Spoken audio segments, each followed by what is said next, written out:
जाति विशेष के कारण इनके साथ इस तरह की घटना हुई सर? देखिए, मैं ये बताऊं कि आपके लिए इस समाज में गरीब होना गुनाह है।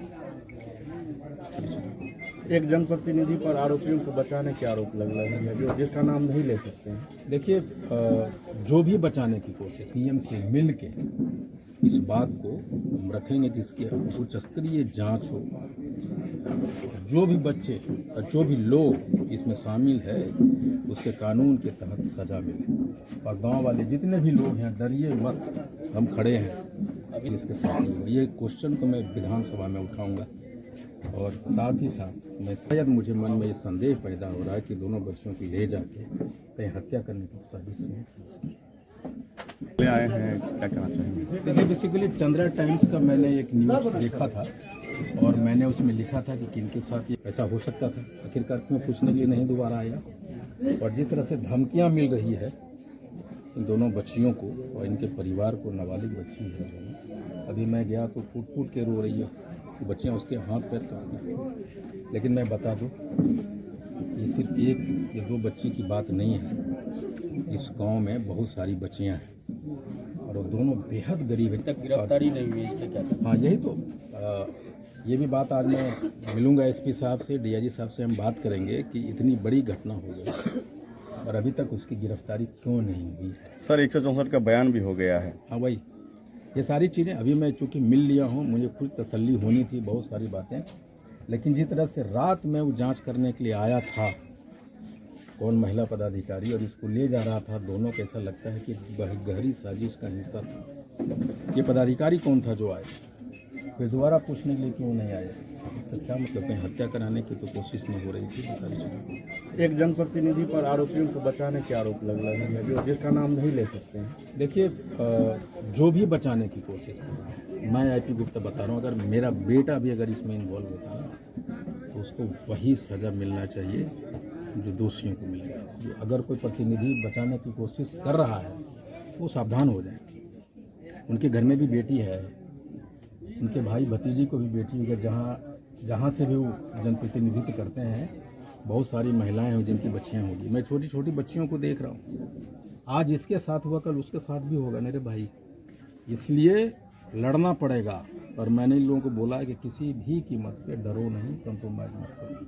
हम इस चीज़ को विधानसभा में उठाएंगे और जो दोषी लोग हैं, चाहे पदाधिकारी क्यों नहीं, वो उनके लिए सुनिश्चित करेंगे कि उनको सजा मिले। पीड़ित परिवार सुरक्षा की मांग कर रहे हैं। ना, बिल्कुल, ये भी मैंने देखा है। मैं बाकायदा एसपी साहब से बोलेंगे कि दोनों के लिए सुरक्षा की मुहैया प्रदान करें। आइए की जाइए। मैं बात करता हूँ डीआईजी साहब से भी, एसपी साहब से मिलेंगे। उस रात को मैंने एसपी साहब से बात की तो उन्होंने रुकवाया ले जाने की, लेकिन कहीं न कहीं एक बड़ी साजिश का हिस्सा था। लेकिन आप निश्चिंत रहिए, इस तरह के घटनाओं को किसी भी कीमत पे ना हमें बर्दाश्त करना चाहिए, ना आप लोगों को बर्दाश्त करना। हमें ये भी पता चला कि जो अपराधी है वो बहुत तरह की इस तरह की घटना पहले भी कर चुका है, जो नहीं आया है सामने। मुझे पता चला एक हमारी जाति से है और एक ठाकुर जाति से है।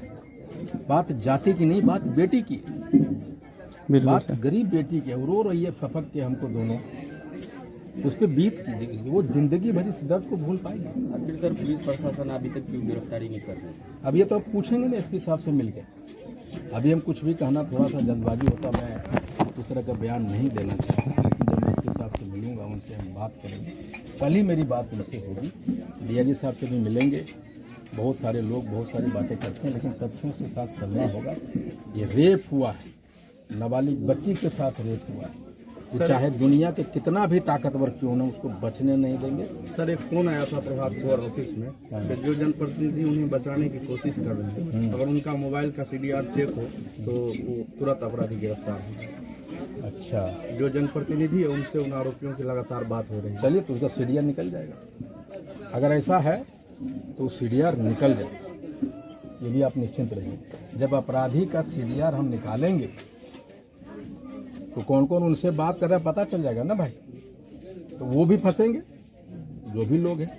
और ये बता दूं कि कॉल डिटेल निकलता है, व्हाट्सअप कॉल डिटेल निकलता है। आप क्या बात कर रहे हैं वो सारी चीज़ें निकल जाती हैं। इसलिए जो भी प्रतिनिधि हैं, आप कान खोलकर सुन लीजिए। इन सारे कुकृतियों का कभी सपोर्ट मत कीजिए। आपके घर में, आपके हमारे घर में भी बच्ची।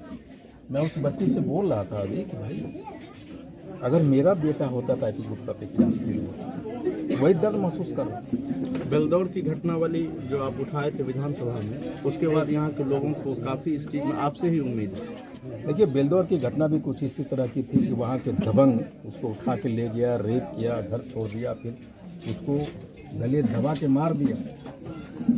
और आपको बता दूं कि 11 महीने तक FIR नहीं हुआ। 11 महीने के बाद मैंने विधानसभा में क्वेश्चन उठाया और वो FIR हुआ, CID जांच गई है, सारी चीज़ें हो रही है। और उसने ये तो बताया कि गला दबा के मारा गया, ये नहीं बताया कि वेजिनल जो जांच हुआ उसमें सस्पिशियस बता दिया कि उटरस में कुछ बोल दिया, मोड़ दिया।